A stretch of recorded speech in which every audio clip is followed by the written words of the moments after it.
What up, everybody? This is Rob Brandt. And this is Rick Brandt, and we are the Brothers Brandt. Welcome back to an absolute gem. Episode 109, a Mountain West gem, Colorado State University, Rick. Okay? Halfway through the Brothers Brandt 4-part Rocky Mountain series, you've already heard in the previous 2 episodes the legendary tales from these 2 days in Colorado. We went to a Rockies game. We did a stadium series trip to a stadium tour, dinner at Del Frisco's. It's been an epic time in Colorado. We're on day 3. The boys are here to see Colorado State University Rams at Fort Collins host SEC Arkansas Razorbacks at Canvas Stadium in 2018. Within this episode, you're going to hear how once again the Brothers Brandt made it onto the field. Of course, was there any ever doubt? Leave no doubt over here. And how we enjoyed the most beautiful college football stadium in the country. Enjoy this listen, folks.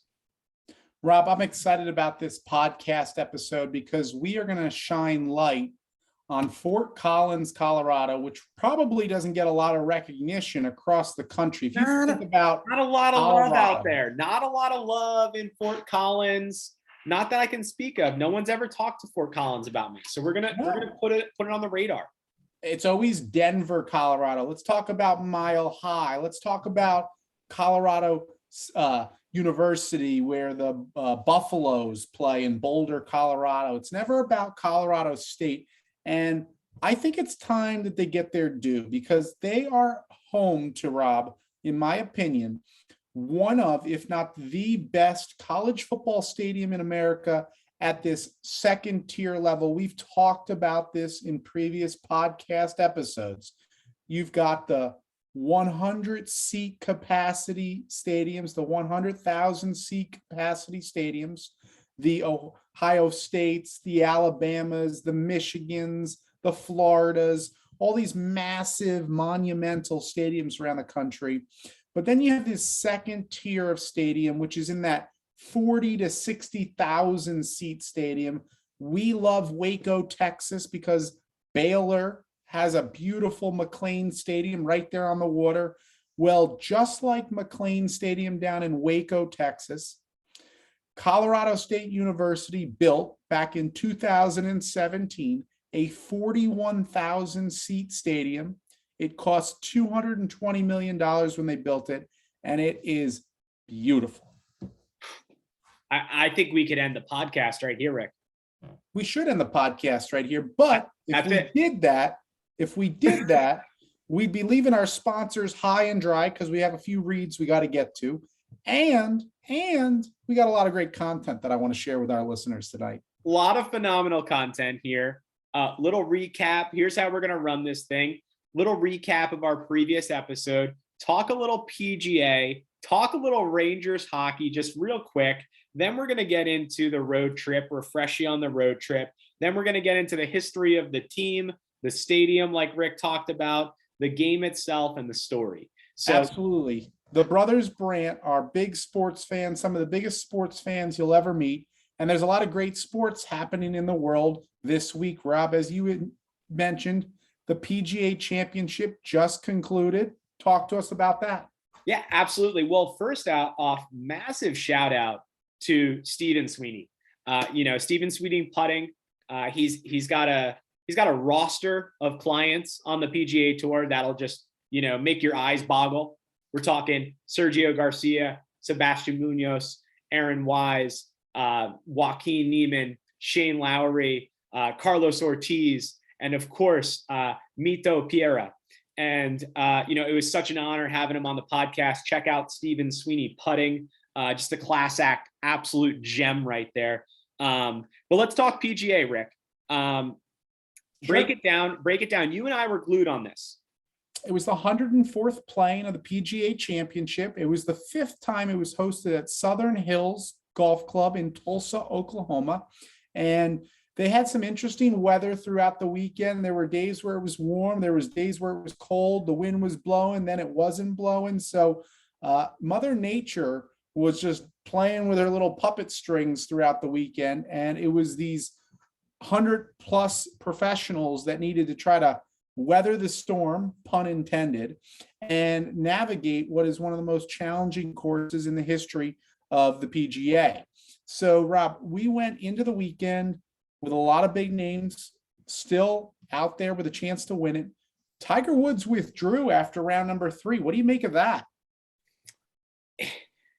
I was looking at that course and the conditions, and it's tough to walk like that. Some holes were 600 yards. They were not 400, 500-yard holes. The up downs, tip of the cap, super excited to have him out there. It's great for golf when Tiger's there. You and I have worked the Masters. We've been at the Masters with Tiger there. The Tiger roar is a real thing. But excited that he's back. I hope that he rests up. I hope he doesn't play too much in the practice round leading up to the US Open. I hope he saves the gas in the tank for the actual tournament. But I thought it was awesome. Looking at the big name players, McIlroy was showing really well. But it was the I don't want to call them no names, but it was the youngsters stealing the show here with at the coming into the last day with Zalatoris, Mito Pereira, obviously, and Young all in the front right there, and pretty amazing just to watch how it unfolded. And unfortunate with Mito going into the water on 18, it's seemed a little rushed, but it was really cool to see the playoff with Zalatoris and JT. It was. And Justin Thomas won his second PGA championship. His first was back in 2017. So this man, along with his 14 PGA Tour wins, really is cemented himself as being one of the greats of this generation and likely a future Hall of Famer. But hold on, I just want to say one thing too. The Brothers Brandt and the faithful following that we have will always be a Stephen Sweeney bandwagon. Whoever he's coaching, we're on board right there. Mito Pereira, eyes glued on this squad, this United Nations squad we got going. Absolutely. We look forward to seeing them in future PGA Tour events coming soon. Rob, the New York Rangers got a W the other night against the Carolina Hurricanes, so they are on the board there in a best-of-7 series, now trailing just 2 games to 1.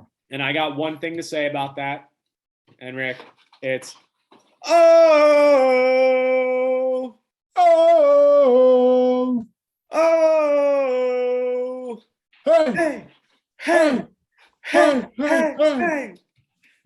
Madison Square Garden, place to be this time of year. It was really funny when we were at your place in Dallas, little segment here, and we were watching the Rangers play. Who were they playing the round before? Pittsburgh Penguins, round Pittsburgh 1. Penguins. And we both go, they got to take advantage of this. They got to score here. They got to score here. And it was like they heard us because 30 seconds later they scored and sent MSG into an absolute frenzy.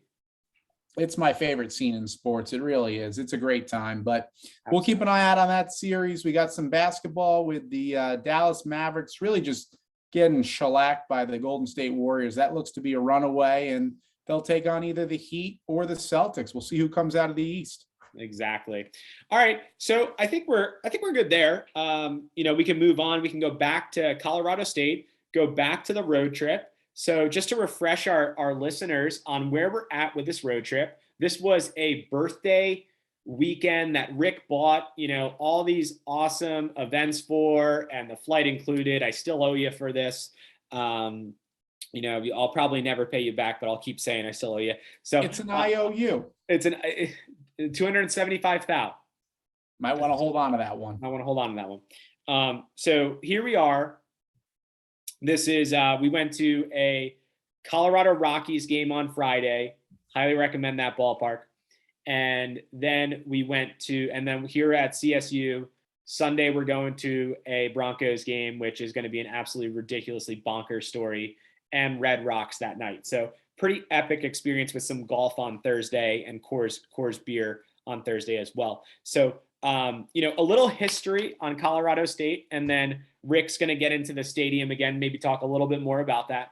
But just to paint the picture for our listeners, Colorado State, their first season was in 1893. 1893. This team is going to be celebrating 130 years next season. Will be 130 years. Okay. They have a new coach, Jay Norvell. The stadium is now called Canvas. It's called Canvas Stadium, as Rick mentioned. Sunny Lubbock Field, and the stadium was built in 2017. And the all-time record for this team is 532 wins, 600 losses, 33 ties. So just under 500. Their bowl record is 6-11, but they have 15 conferences, and their rivalry games are Colorado. So it's the big brother versus the little brother, Colorado State versus Colorado. Then also Wyoming, the Cowboys, and Air Force as well. So they got 3 rivalries right there. And, I just got to say, Rick, this team's got a lot of fight. I really enjoyed seeing them, and I'll always have a soft spot for them. But talk about the stadium. I think you got to bring up Fat Tire. You got to talk about that, the porch that they had in the back. And I'll share my screen so people can see what this stadium looks like. So if you're on our YouTube channel, you can get a good glimpse of what this bad boy looks like right here. So. Yeah, Rob, Canvas Stadium, I think, is one of the best stadiums in the country, and I would put it up there as being the best stadium in the Mountain West. So you hear about the SEC conference, you hear about the Big 10, the Big 12, you've got the Pac-12. So you got all these big power conferences, but I love the Mountain West Conference. Spent a little time out in Boise State. You and I got a chance to enjoy Colorado State here. And what's cool about it is this stadium, like I said, was built in 2017. So very, very new stadium. And it feels new. Every time you walk around it, anywhere you look, it's just really cool. They got a nice little Hall of Fame section that you and I got a chance to check out. Yeah. But I think what might be the most notable feature to this stadium, which most university college campus stadiums don't have, is what is called the New Belgium Brewing Company. It's called the Porch, and it sits at the north end zone of the stadium. And they are a local iconic beer brewing company in the area. And they sponsor this area called the Porch, which is a huge hangout area. It's like TVs and bars and just really like a spot where you're almost not even really watching the game. It's like a party deck. Exactly. And if you're looking at my screen right here, if you're on YouTube checking this out, you'll see right here where my mouse is.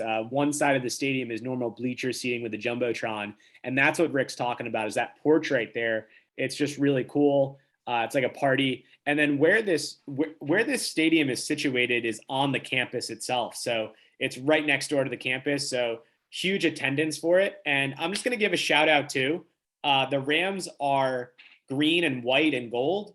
Those are their natural colors. But then they have an orange, which is like their alternate jersey, which is very cool.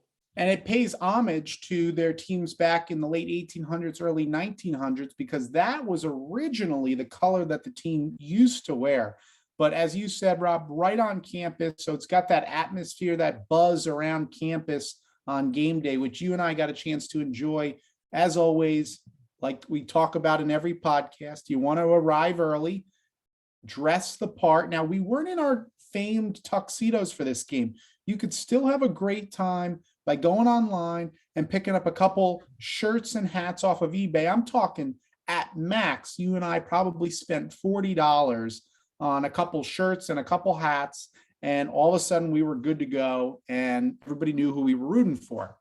We got a chance to meet the cheerleaders, the band, the mascot. I actually loved the fact that they're known as the Colorado State Rams. They had a actual ram with the horns of a ram, you know, the spiraling horns. Really, really cool. I'd actually never seen in person a ram. So That was cool to check out a live Ram before the game. It was very cool. Like, I can't believe it. We were walking around and we go, that's a live Ram. And let me scroll through our pictures right here. If you're following on YouTube, this is the live Ram that they had at the stadium, and pretty amazing. Yeah, and then do you recall Beautiful creature game? What was that, Rob? Beautiful creature. Oh yeah, absolutely stunning. Animal, stunning. animal, I should say. And before the game, though, we were hanging out outside. We were waiting for the gates to open up. And we were one of the first people in line, along with this group of really outgoing ladies. And turns out they were from New Orleans, Southern hospitality. And they were the mother and aunt and grandmother to one of the players for the Colorado State Rams that year. His name was Darius Campbell. He was a cornerback playing defense in the secondary for him. And we just started shooting it with him before the game, before the gates opened up. And they were just so nice and so awesome. And then lo and behold, you and I find ourselves, as we always do, down on the field during warmups. And we're literally hanging out. And who do you know comes strolling over? But it happens to be Darius Campbell. Yeah. Absolutely. And here, I'll get to the picture right here.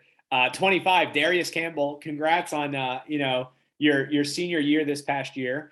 And it was just so funny. We were hanging out with his parents before the game, met them, and then we were on the field. We saw Darius and we were like, yo, man, we were hanging out with your parents. And he was like, I was like, yo, can we get a pic? And he goes, yeah, totally. Let's do it. He was awesome. He was really awesome. And that stadium is, like I said, one of the best. And Rob, we were treated to a fantastic game back in 2018. So this is early in the year, and they're playing against an SEC opponent. So Arkansas Razorbacks. Just naturally, you're going to have Arkansas Razorbacks. They're going to be bigger. They're going to be faster. They're just probably the team that's favored more times to win the game than a Mountain West team when they go head to head. And so it was a tall task, to say the least. And the first three quarters, I mean, Arkansas was really handing it to them. They went into the fourth quarter, Arkansas did, with a 27-17 point lead. They were up by 10 heading into the last quarter. And what I thought was really, really cool, Rob, was that we witnessed an epic comeback. You want to talk to listeners about it? No, Rick, you tell them. All right, fine, fair enough. It'd be my honor. So, keep it going, kid. Keep it going. The Rams, they rattled off 17 unanswered points to pull out the come from behind victory, 34-27, and it was their first win of the 2018 season. So people were going crazy. Beers were flying in that new Belgium brewing party deck. And here are cool stats, Rob. Here's a cool stat. Ready? Well, this is why you never leave, and our fans that are listening, you never leave a game early. Unless it's a dire situation that you have to go, you don't leave early. It's true. It's true. You want to stay till the very end. You never know what you're going to see. Forget about the traffic. Forget about the parking. Forget about the bedtime. I got news for you. You're never going to beat the traffic. You're never going to beat, unless you leave after the first quarter, you'll beat the traffic. Yeah. So here we go. We're at the game and we're watching KJ Carter-Samuels, quarterback for the Rams. He threw for 389 yards that day, Rob. Woo! He had a pair of touchdowns, both of which went to wide receiver Preston Williams. He caught 12 receptions that day, 154 yards, and those 2 touchdowns. But here, Rob, is why you want to be a kicker and go play college football in Colorado, okay? You got the high altitude, that ball soars through the air without any resistance. You're up a mile above sea level, and this game proved it. Their kicker that day was Wyatt Bryan, and he made all 4 of his field goals, including a 55-yard field goal, along with 2 extra points. So that's pretty epic on its own merit. But then their punter, who was Ryan Stonehouse, the legendary punter at Colorado State University, he punted the ball 5 times that day for 57-yard average.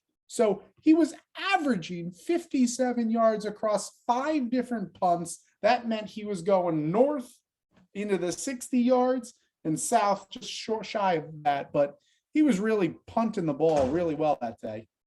That's incredible. I know. Now, did we see any future talent in the NFL? Is there anyone, as you comb through the rosters, is there anyone that stuck out? There wasn't. It was a day in which we were enjoying just the purity of college football on a Saturday and just what the game brings. And that's just pure joy and excitement. Absolutely. And, Rick, let's tell the fans and listeners about how we got onto the field. Epic game, right? We weren't on the field for the whole time, but we were there during the pregame, hangouts, the warm-ups. You can see in the background the coaches and the players getting after it, warming up. It was really simple. Like, I think what it boils down to is, even without the tuxedos, as long as like you're outgoing, you're friendly, all that stuff, like things work out. And confidence is key. And honestly, we were at the stadium and you and I just, saw a ramp that went down out onto the field, and we just walked with a lot of confidence, and we were having a conversation with each other, and nobody said anything, and we just walked right out onto the field. It's true, Rob. And that's why getting there early, dressing the part, having the confidence all plays into enjoying your time at a sporting event. That's what we recommend for our Brothers Brandt listeners. And we cannot wait to share with you the next episode, 110, when we go into the details of our legendary Denver Broncos and Red Rocks Amphitheater experience. Tune into that episode next. But for all you listeners out there, I'm Rick Brandt. And I'm Rob Brandt, and we're the Brothers Brandt. Thanks for listening.